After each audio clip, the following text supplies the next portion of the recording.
Hey, what's up everybody? Welcome to Tile Coach. I'm Isaac Ostrom. I'm a licensed tile and general B contractor in Northern California. Thanks for checking out another one of my videos. Today I'm really excited to be installing a double line drain shower that's going to span almost 9 feet. And it's going to take up this whole back wall here. So I really wanted to make this video to show how we put the line drains in on a subfloor, and we're going to end up floating this whole floor. As you can see here, the original builder dropped down the tiled area 1.5 inches. So there's for a mortar bed to go over this whole thing, and we're going to slope everything from this point into these line drains. So the first thing we need to do is get these line drains set. Steve already cut the holes with a 4-inch hole saw, and we're going to get these in. The nice thing about being on a raised foundation, crawl space, subfloor, whatever you want to call it, is that we can hook up all of our ABS traps from underneath, so we don't have to have our drains set per se before we start. We can just drop our drains where we want them. After all the tile's done, we'll get under the crawl space and we'll hook our traps up underneath, and we'll show that video. I'll put a link up here so you can see it. That's going to be at the very end though, when we're trimming everything out. So we're going to get these set. What I have here is Ardex X5 thin set, and we're going to set these foam carriers. When we set these drains, these linear drains, they can be set with, sometimes we just set them right in mud, and sometimes we use the foam carriers. The foam carriers seem to help line everything up to make sure your drains are nice and square, and you can build up with thin set a little bit to level them out, because no subfloors are ever level. So you need to make sure that when you stick these down that you're putting a level on it, because like I said, most subfloors are going one way or another. Let's get going on this first one. So what we like to do is stick our line drains onto the foam carrier with thin set first. These guys come with some double-sided sticky tape, but we just take it off because I trust thin set a lot better than double-sided sticky tape. So what I'm going to do is just get some thin set on here. I got a 1/4 inch notch trowel, but I'm just gooping my thin set on here to get a nice little bed. I don't think this part has to be perfect. As you see, there's some pretty skinny places of this foam carrier, and I like to have the support of the thin set. This Ardex X5 is real nice, real tacky, but has body to it. Just be careful not to build it up too much. I don't think it's a true medium bed or LHT mortar. So even if you can build it up 2 inches, doesn't mean you can't, doesn't mean you're supposed to, because it could shrink or do whatever. Every thin set that's formulated for building up 3/4 will say LHT on it. LHT mortars can do a true 3/4 inch bed without shrinking, and because when thin set shrinks, if you build it up too thick and it shrinks, it'll break the bond between like a porcelain tile and the thin set. So I got some thin set on the carrier. I'm going to take my margin trowel and I'm going to put thin set on here too. This is going to ensure a good bed, a good bond between the thin set and the foam.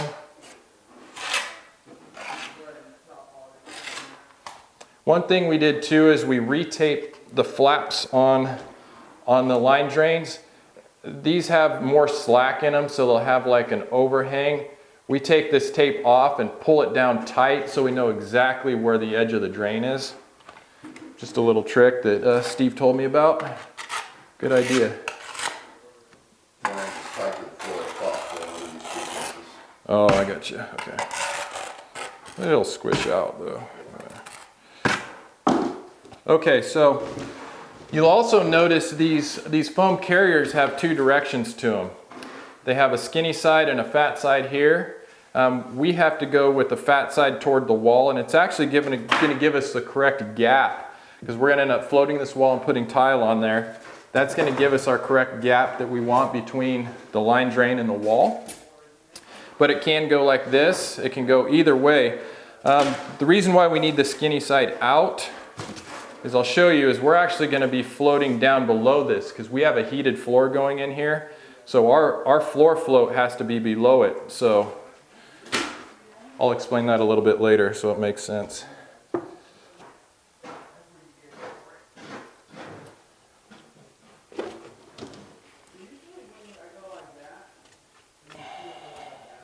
So now I'm just embedding this foam carrier into the line drain,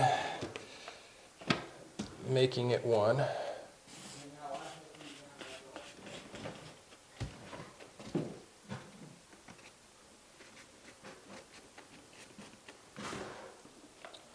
So we'll get our second one, do the same thing to our second one, get it all ready. You'll see me use these line drains a lot, these Schluter Kerdi lines. And I know there's other brands out there. I haven't heard great reviews on any of the other big name brands, except for we have done Noble Company. Their linear drains they're very heavy duty, and they actually use a clamping mechanism, a clamping ring over the membrane. I think it's really important to either have a bonded fleece to it, like Kerdi Line does, or some kind of clamping mechanism, because I don't trust just laying waterproofing or liquid waterproofing over it. I just don't. And I know that's done a lot. It's done a lot in Australia. I see how they do their linear drains. But I feel really comfortable with these Schluter Kerdi lines. As you know, I'm definitely not a spokesperson for Kerdi or Schluter.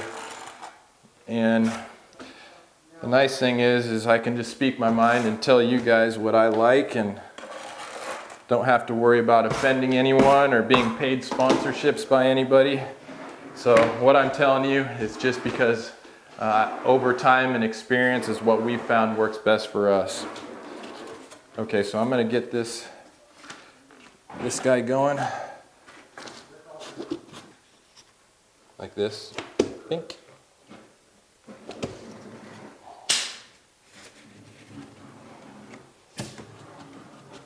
Okay, so now we got both of these guys.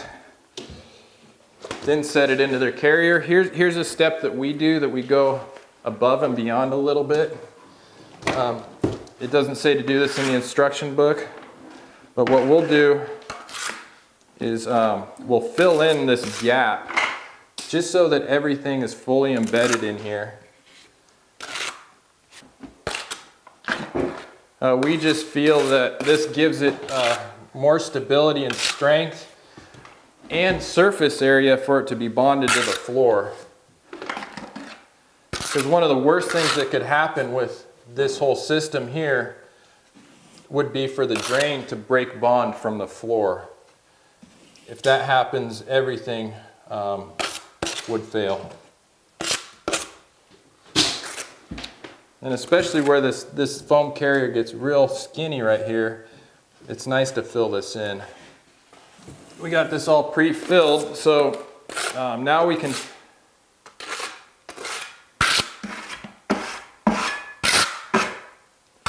Hey Ronnie, do you see my my blue terry cloth rag? I got a new one of these that fell out of my pocket. Oh, that fell out of my pocket. Okay, so we got everything ready to go on the drain. Now, stir this mud down.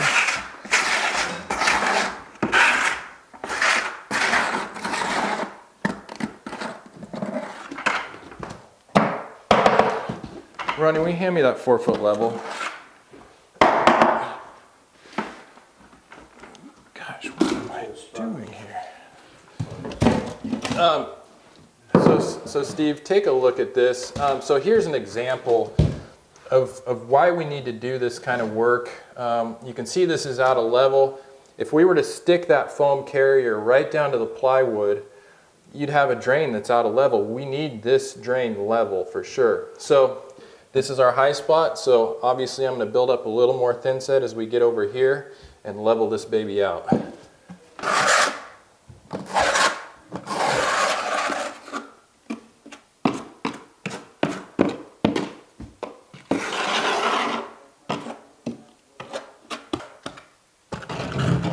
So I'm kind of floating with my thin set a little bit here because I still want full coverage under that.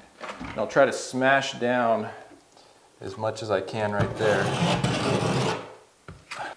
Okay, so again, we're going fat side against the wall, skinny side out here. I'm just going to drop this guy in here. Since I know where my high spot is, I'm going to really smash this side down. And I'm also going to scoop my foam carrier all the way to the wall. And then I'll use my level here. And we're pretty good. We're actually a little high, but that was a really good estimation on my part. Yeah, we're good. We're good there. So, slide it over. Okay.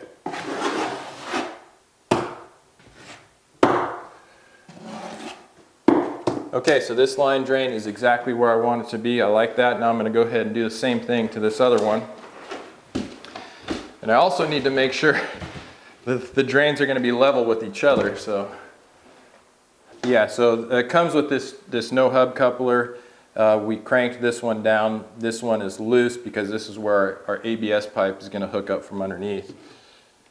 We're about an 1/8 inch high right there, so I'm going to get an idea of where my mud needs to be. We actually need to come up here. So there's actually a little valley, it looks like. So we're going to kind of meet right where that one was.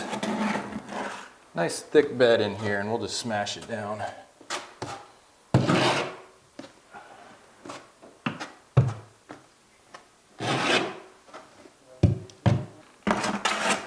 And so Schluter, when you're doing their metal grates, like when you're connecting these drains, they actually have a little part that connects to two of their closed metal grates.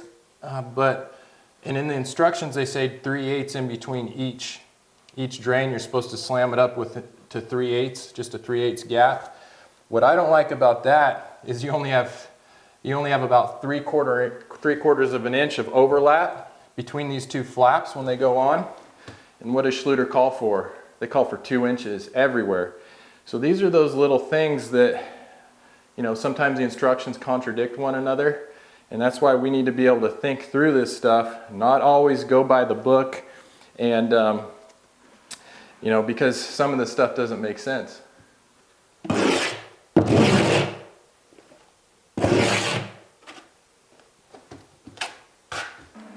I'm trying to give myself a nice bed to work with here.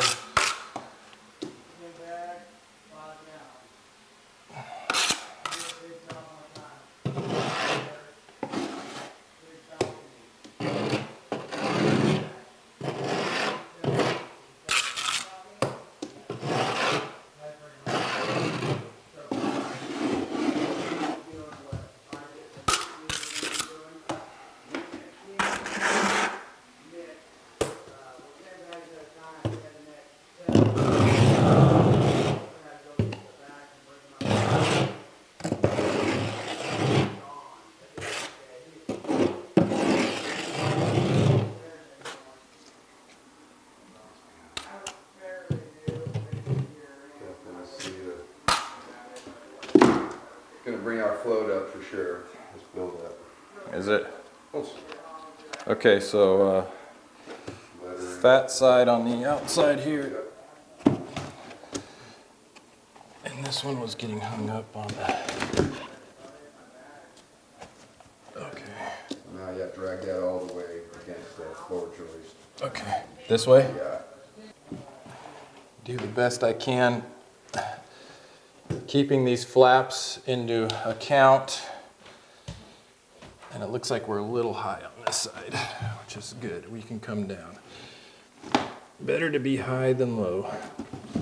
Better squish down than having to pull this and build it up, right? Amen.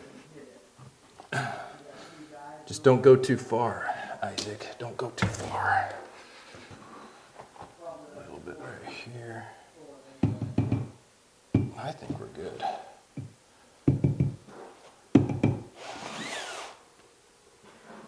Yeah. It's 3 over here.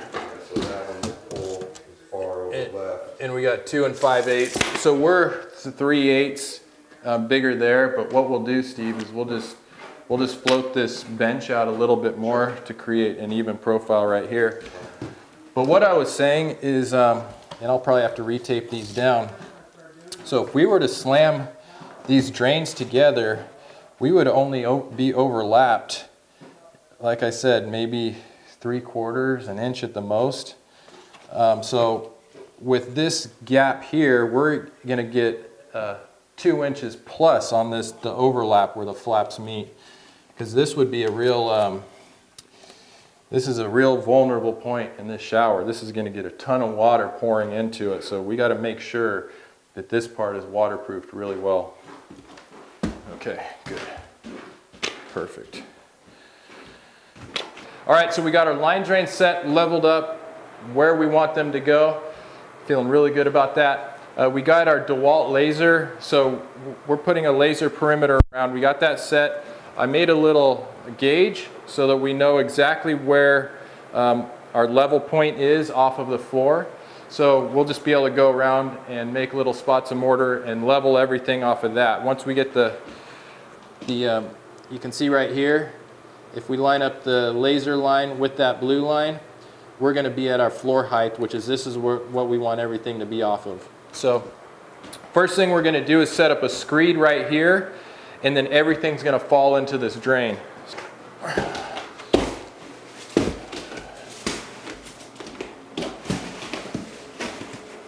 So we want everything going off of this point right here. So this is fat mud. We're going to be using fat mud and deck mud. So if you want to know what the difference is between fat mud and deck mud, I'll put that link up here so you can see it.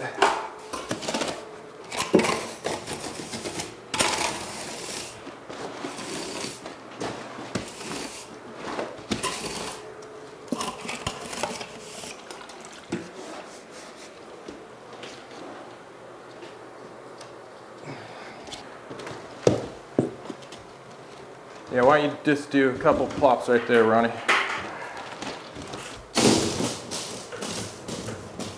What business is going to work for you? Oh yeah, just dump, just pile. Thank you. Looks like it's wet enough. You good? Yeah, beautiful. So I got my little gauge. I'm a quarter. So I got my gauge here. See, I'm a 1/4 inch high, which is good. So I just need to beat this stick down about a 1/4 inch.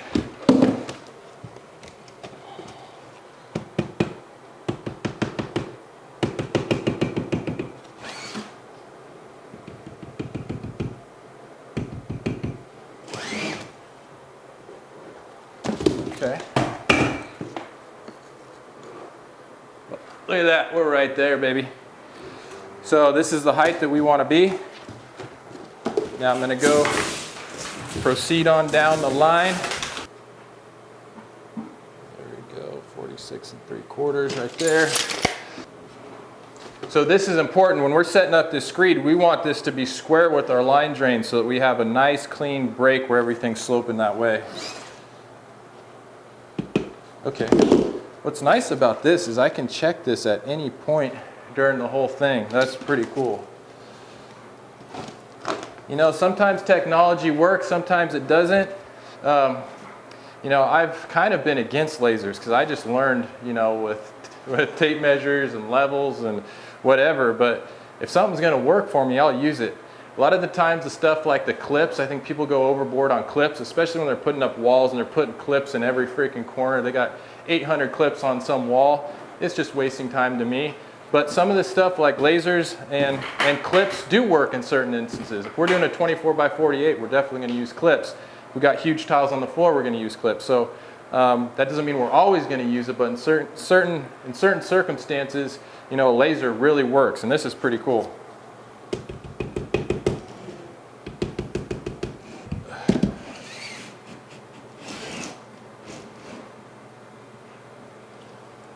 A little high still, and I'll check my line.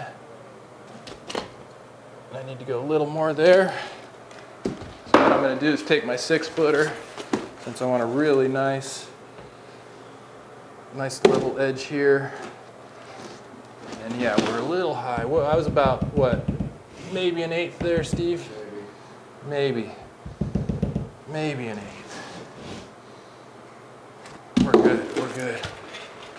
This level, this laser's awesome. Okay, so once I get, Ronnie, can you clean that off for me a little bit there? Okay, so I got my screeds about where I want them.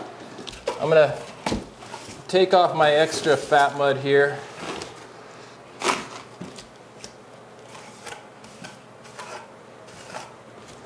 And just kind of taking off my extra mud.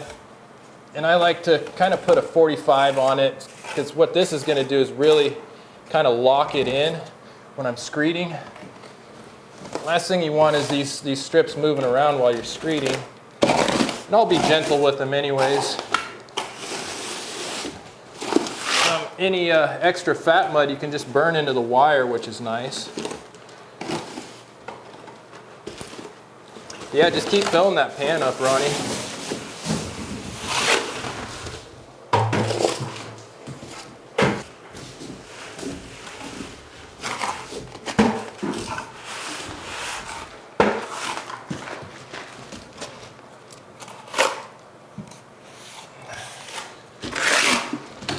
And you might ask why I'm switching from fat mud to deck mud.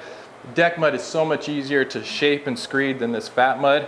The fat mud will hold things in place, but you can't really screed it, and your packet's going to want to go everywhere. Plus, you can't build it up that thick. So what I got is some pure cement. So what we have here is pure cement. This helps my screed set up. So I'm just going to generously apply pure Portland cement to the edges of my screed strip. This is going to help them set up and not move around so much. So same thing, I'll just clean off the top of my screed.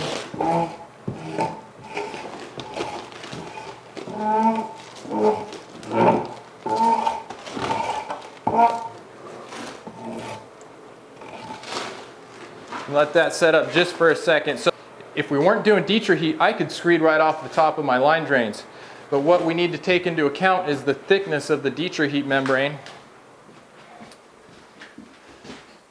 So what we have is, here's our Dietrich heat membrane. This is going on the floor. So we need to take into account this 1/4 inch thickness of the membrane. So we got to be a 1/4 inch below. Yeah, perfect, Ronnie.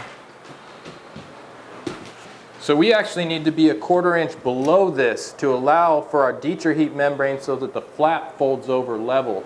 So if you're doing Dietrich heat, whether it's on one of these line drains or if it's on one of the regular bonding flange or the square drains, you need to take into account, drop your float a 1/4 inch below. I'm going to go ahead and start working on my height here. And normally I wouldn't have them put all this mud right here, but it's going to be really hot today. Here in Sacramento, our summers get pretty hot, and this is our first little heat wave. It's going to be about 103 today, right, Steve? Something like that? So I want them to keep the mud coming, and I'll spread it out. But normally I'd have them put a bucket here so I can work with it, but I don't mind working on the top of it. And this deck mud is beautiful. They've mixed it up just perfect. I mean, it's not too wet, it's not too dry. Oh man, it's like playing in the sand, making a sandcastle. If you don't know how to work with deck mud, I highly suggest you learn. If you're a tile guy. What are we doing with this fat mud? That fat mud, I'll probably end up just burning it in somewhere. You can put it in, yeah, put it around the toilet. Okay, so what I'm going to do here is find my level. just with my little stick here. So I want to be a 1/4 inch under. That's a little more than a 1/4 inch, so I'm going to be up above that just a little bit. Okay. Oh wait, no, we're accounting for slope. Yeah, you're gonna fall there. How much fall do we want? We're gonna go with nominal 1/4 inch, but if we get 3/16, we're happy, so we needed to drop down. So we need a 1/4 inch plus ideally a 1/2 inch. Correct. Okay. So let me make that line on here. So what we have here is I made another line to account for our slope. Here's our level line on the top. Here's our 3/4 inch line below to make sure we have enough fall going down to the drain, plus the Dietrich heat. And I might err just a little. I'm going to err on more slope than not enough, so I'm going to try to get my green line right below that line, but I know I do not want to go above that line for sure. Hey Ronnie, can you, you're in the laser right there. It's all right.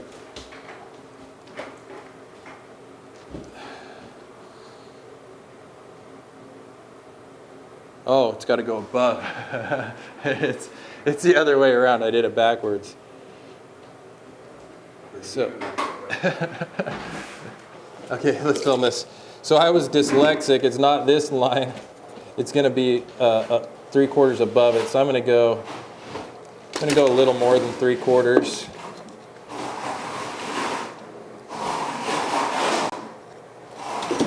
So it's going to be that line right there. Yeah, again, level again. There we go. That's right on. Now we're right on it.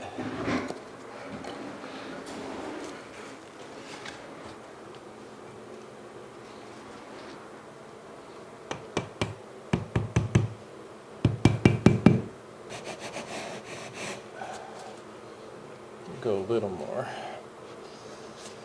There we go. Now I will. What's blocking it? I think you are, buddy. Am I? Oh, I am. That's me. Yeah, we're good there.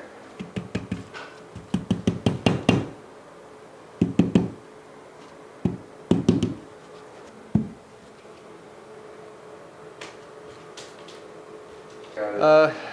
6 foot level. You want to start making some more? Yeah, yeah.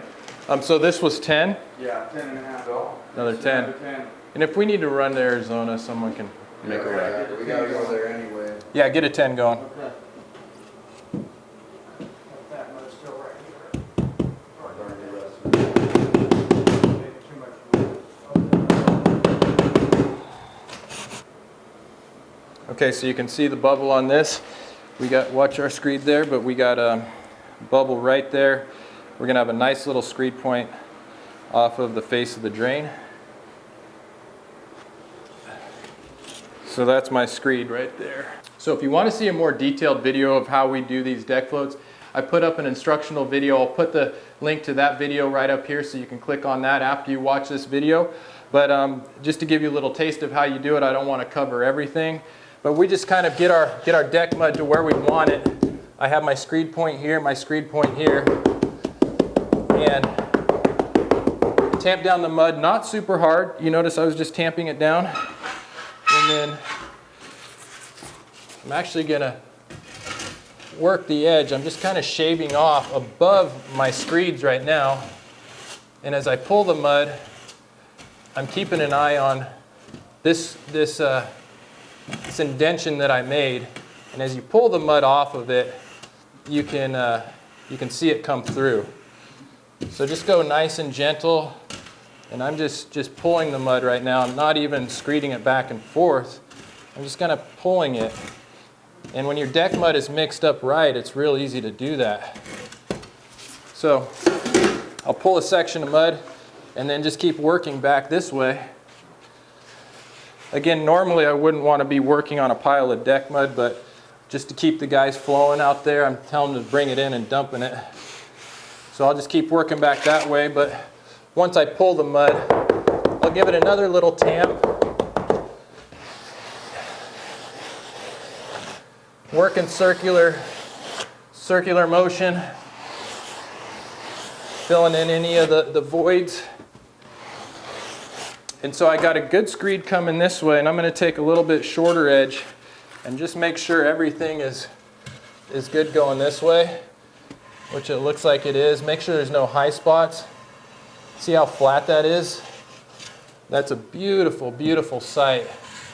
If you've never sat on a good float before, you're really missing out. Everything flat where it's supposed to be. So I'm just going to continue working this way, and then once this area is filled in, we'll start leveling everything. So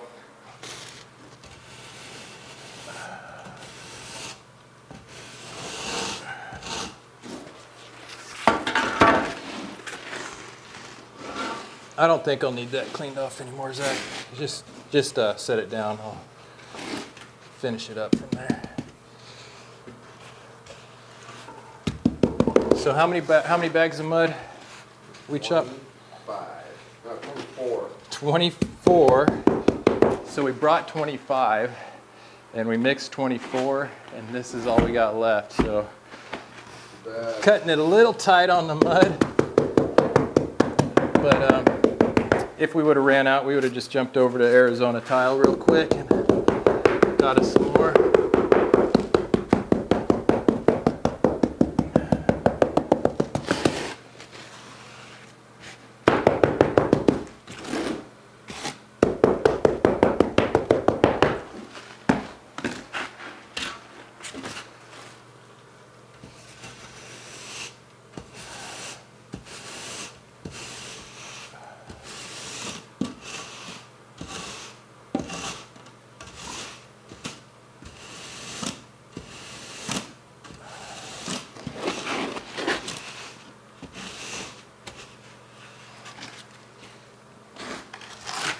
Okay, so I still got my redwood screed in there. I got to take it out. We'll see how far I can reach right here.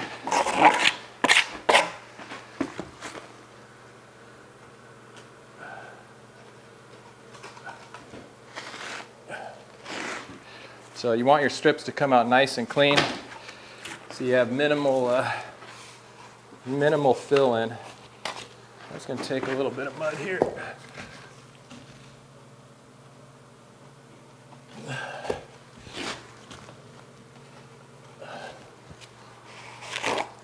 You can see we got a really nice slope going down to that drain there. Healthy slope. Again, you want to aim for about in between with these long linear drains, I would aim for between an 1/8 inch and a 1/4 inch per foot. I wouldn't go over a 1/4. There's so much surface area of drain that it doesn't require as much slope to evacuate the water.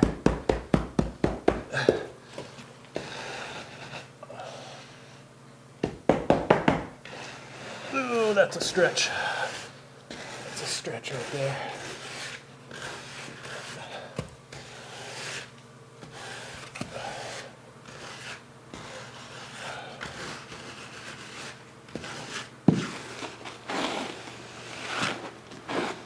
Scoop my mud right on off. So when I'm finishing up my floats, after I pull the mud, I'll take my wood float, just give it one more little tamp. Knock down anything that hasn't been tamped down real good. Keep your wood float nice and clean. Circular motion.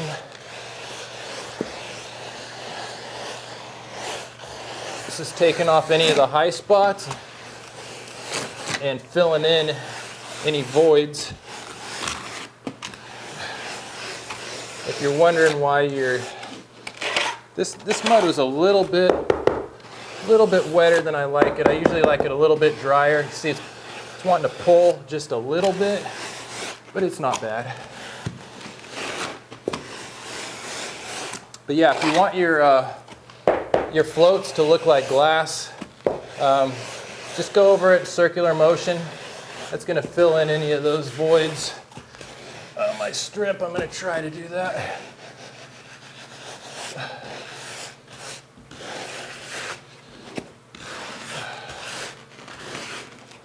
Again, mud's a little wet, it's wanting to drag just a hair. It's okay though.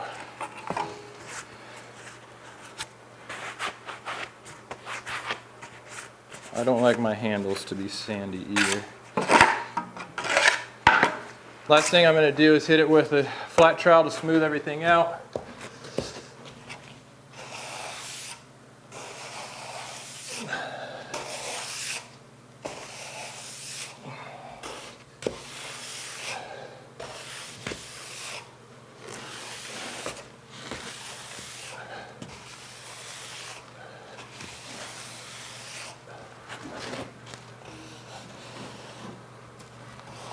Your flat trowel will cut in around any of the jams or anything too.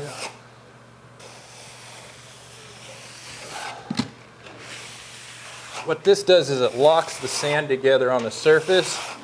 So when you walk on it tomorrow after it dries, it's not going to want to kick up all the sand. You see, I put my knee in it right here. I'm just going to put a little bit in there.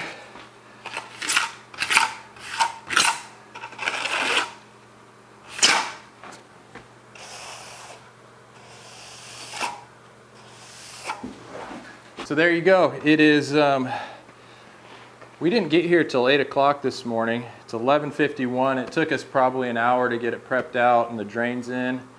So yeah, you're talking 3 hours we had this whole thing floated. You know, you match that up against doing like a level quick or trying to figure out foam. You might say like, why wouldn't you just use the pre-made foam pans that Schluter gives you? Well, as you saw, the subfloor wasn't level. So if you go to thin set that pan down, you know, it's going to be doing all kinds of funny things. So floating is the way to go if you're a pro. I understand if you're a DIY, foam might be a good option, but if you're planning on doing this for a while, I highly suggest you watch some of my floating videos. Again, I'll put the links up for you so you can see a little more detailed. This was just kind of showing how we place the drains, and I didn't want to be redundant and showing more floating stuff. So anyways, I hope you like this video. I love a hard day's work. It's noon. We're going to charge the boss for 8 hours and we're out of here, but we'll take lunch. And yeah, I love hard work, man. It feels good. It's a warm day. We're busting ass, had the whole crew putting in. There's no better feeling to me than working hard and getting something accomplished. So I hope you enjoyed the video. Make sure to watch that next video coming up and hit the like button if you liked this video. Otherwise, watch this video coming up. I'm sure you're going to like it. And I love you guys, and I love being your tile coach, and we'll see you on the next video.